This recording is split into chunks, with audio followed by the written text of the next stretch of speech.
Welcome to the Rugby Obsession Deep Dive. It's great to be here. Today is Monday, February 2nd, 2026. And the story we're getting into today, it's one of those ones that it makes your stomach clench a bit, you know? It doesn't matter who you support. Yeah, it's a fun one. We're talking about the Springbok prop, Asenathi Ntlabakanye. There's this hearing that's been looming. A huge delay has just been announced.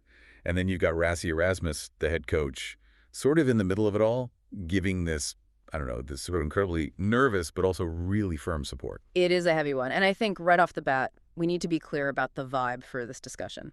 This is not about gossip or scandal. No, absolutely not. That's not what we do. We want to look at this with, a lot of empathy. It's really a story about where high-performance sport, where you're pushing athletes to their absolute limit, collides with the very cold, very procedural world of anti-doping rules. The human cost of that collision. And it's a test of character, really, for the player, for Rassie, and for the whole system, frankly. We've got a lot of new details to get into, especially this question of why we're now waiting until late March. A huge delay. But before we jump in, a really quick request. If you love getting deeper into rugby beyond just the weekend scoreline, please do me a favor and hit that subscribe button for Rugby Obsession right now. We're going to be following this right through to March, and you won't want to miss our breakdown when it all finally lands. So our mission today, we've got reports from Rapcore, we've got statements from the said CEO, Khalid Gallant, and some really fresh quotes from Rassie himself. We're going to look at how that brutal, sweat-drenched culture of Springbok training, how it's now clashing with the slow, methodical wheels of justice. Yeah, it's where the mud of the training pitch meets the paperwork of the hearing room. That's a perfect way to put it. So let's start with the man at the center of this, Asenathi Ntlabakanye.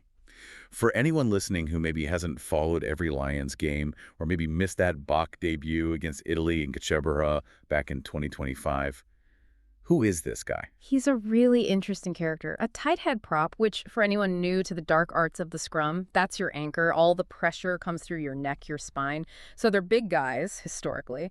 But Ntlabakanye, he was very big. Huge. I was looking at the old stats, and the numbers are just staggering. The sources say he was tipping the scales around 160 kilograms. 160 kilos. Let's just put that in perspective for a second. That's nearly 350 pounds.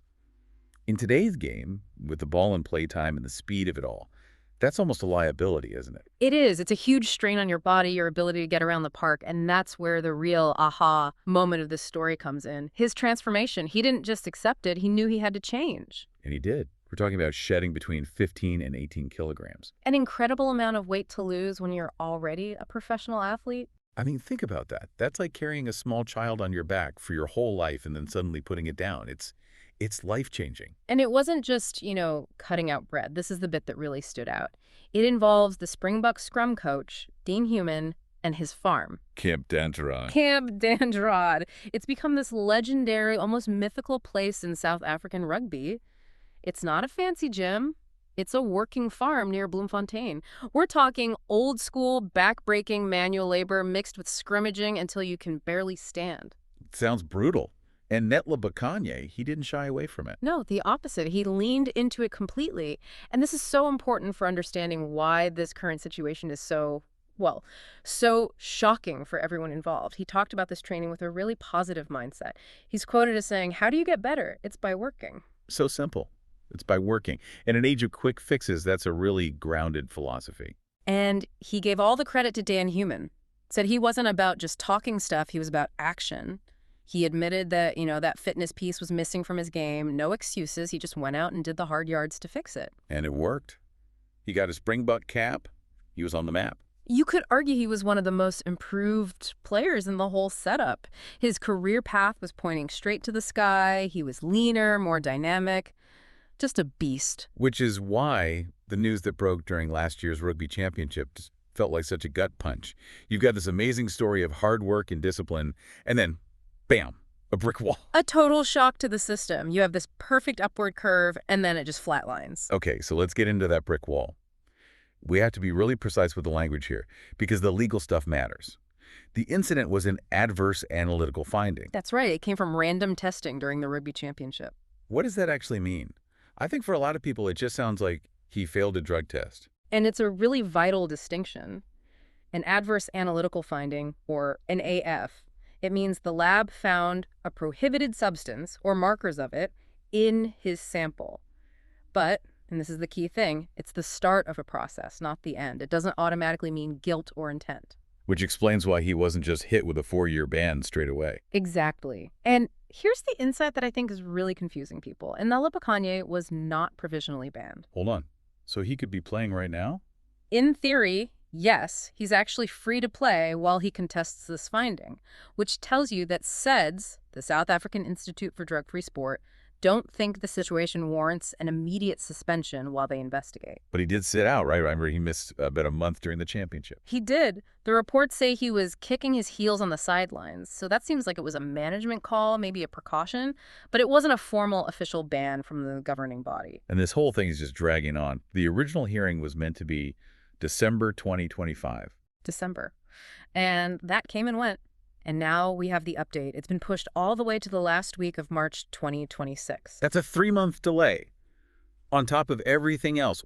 Why? I mean, why is it taking so long? Well, it's not as simple as just looking at a test result. According to Rapport and the said CEO, Khalid Gallant, it's all procedural. It comes down to one thing: expert witnesses. Expert witnesses? Yes, which tells you this is a debate about the science.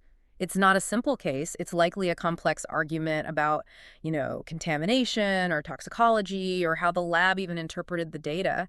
And both sides, his team and SEDS, they're trying to line up their scientific heavy hitters. So it's not just a legal battle, it's a battle of the scientists. Precisely. And just imagine trying to coordinate the schedules of world-leading scientists, legal teams, the tribunal. It's a logistical nightmare. That's why we're looking at March. And in the meantime, the player is just stuck, waiting. It's got to be torture. You trained to be an athlete, not a defendant in a science hearing. Rassie put it perfectly. He called it a dark cloud hanging over him. Which brings us to Rassie. Because normally, in a situation like this, the boss goes quiet, you get the standard no comment pending a legal process. But Rassie Erasmus, well, he doesn't really do standard, does he? No. Rassie is Rassie. He spoke to the media just yesterday, February 1st, and what he said was so revealing. But before we get into what Rassie said, and some of his language was, well, it was really quite vulnerable, I just want to take one quick second. If you're getting something out of this breakdown, if you appreciate us trying to connect the dots, please subscribe to Rugby Obsession. It really helps us keep doing these deep dives for you. So Erasmus, he actually admitted he was nervous. Nervous.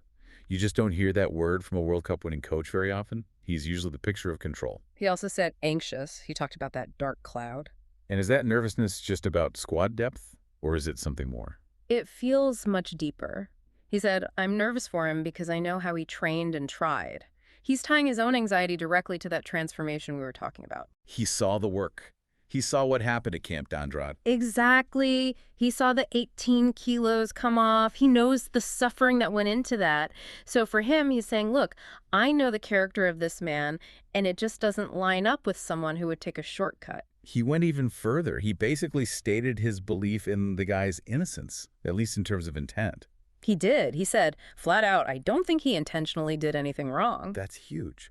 That is the head coach of the Springboks essentially acting as a character witness in the court of public opinion. He's putting his own credibility on the line. But he was also very careful, wasn't he? He had to walk that line between supporting his player and interfering with the process. A very fine line. And he said, it's a separate thing that we don't have any involvement with. So he's making it clear, this is SED's domain. But then he brings it right back to the human side. He said, I enjoy him as a person. That phrase really stood out. I enjoy him as a person. It's so simple, but it's so powerful. We're so used to talking about players as assets, their stats, their value. It just shows the culture inside that camp. It's about loyalty. Rassie is backing the person while respecting the process. It's really quite impressive leadership. So you've got this player, this coach, this complex legal mess. But the problem is, the rugby world isn't waiting for the end of March. No, the train keeps moving fast. I mean, look at what's happening right now. This week, the Six Nations is in full chaos mode up north. Absolute chaos. You've got Steve Tandy's Wales side in what some are calling an existential crisis. Welsh rugby in crisis, a tale as old as time. But then look at England. Steve Borthwick is making these huge, ruthless calls, benching Maro Itoje. Unthinkable a few years ago. Right. and starting Tommy Freeman at center, it just shows that coaches are constantly evolving, constantly looking for an edge. If you're on the sidelines, you're not just missing games, you're missing the evolution of the sport. Speaking of evolution, that announcement from Super Rugby Pacific, they're trialing laws to depower the scrum. Which is so ironic in the context of this whole story. Exactly. While Daan Human and the Bokkets are building these scrummaging monsters. They're literally trying to legislate that dominance out of the game in other parts of the world. The Springbok philosophy is to power up the scrum.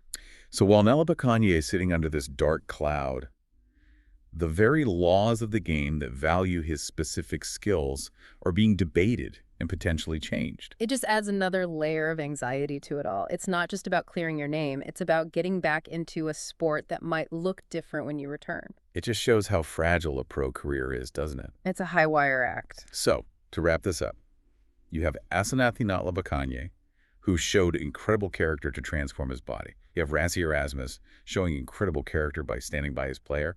And you have a legal process that is, well, it's taking its time. And I suppose the silver lining in all this is what it says about the Bokke culture. They don't abandon their own. That's a powerful thing. We'll definitely be watching as we get closer to March. But we want to know what you think, the listener. What do you make of this balance between the intense pressure to perform and these incredibly long administrative processes that leave a player's career hanging? It's a real dilemma, isn't it? Is the long wait just the necessary price we have to pay for a clean sport? We'd love to hear your opinions. Mesh. And one last time, please make sure you're subscribed to Rugby Obsession. We will be right here the moment that verdict drops in March. And if I can leave you with one final thought. Go for it. We kept coming back to the phrase expert witnesses. Yeah. It just strikes me how scientific the modern game has become, but not in the way we usually think. It's not just about GPS trackers and ice baths anymore. This shows the game is just as technical and scientific off the field. A player's entire career could hang, not on a missed tackle, but on the testimony of a biochemist in a hearing room. The fight for inches has moved from the pitch into the laboratory. The game behind the game. That's a great thought. Thank you for listening to the Rugby Obsession Deep Dive, and we'll look forward to you listening to our next episode.